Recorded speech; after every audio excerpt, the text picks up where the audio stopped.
Magandang araw, magandang gabi sa kanilang lahat.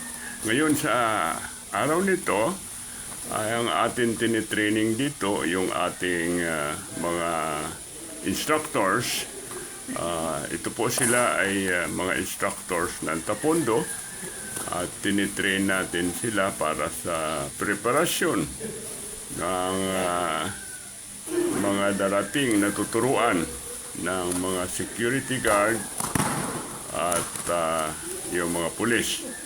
No, kaya ang tinuturo natin dito ay more on arresting, paano natin arestuhin ang ating subject sa different position. Tinutukan man, naglalakad, o anong posisyon man, kailangan alam natin kung paano mag-aresto. Yun po ang ituturo natin sa ating mga kapulisan at saka sa mga security guard. At ngayon, ang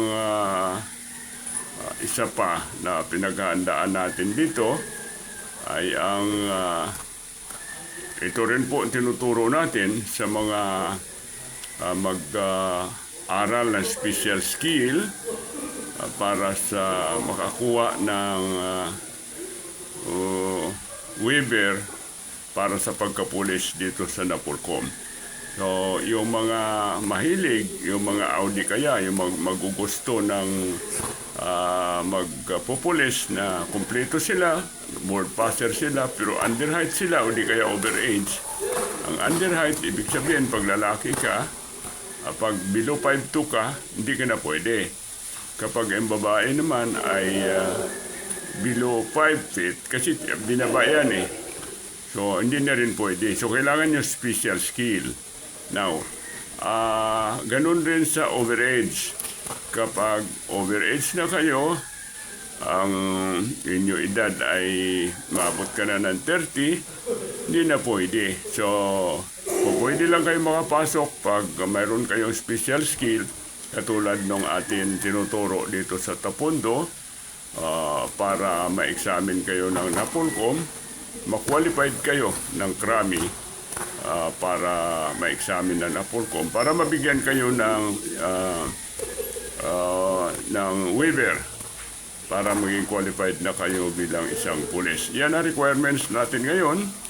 Ngayon, kung hindi naman kayo pasado sa board, pwede naman kayo magkuha ng exam sa Napolcom examination o di kaya sa civil service.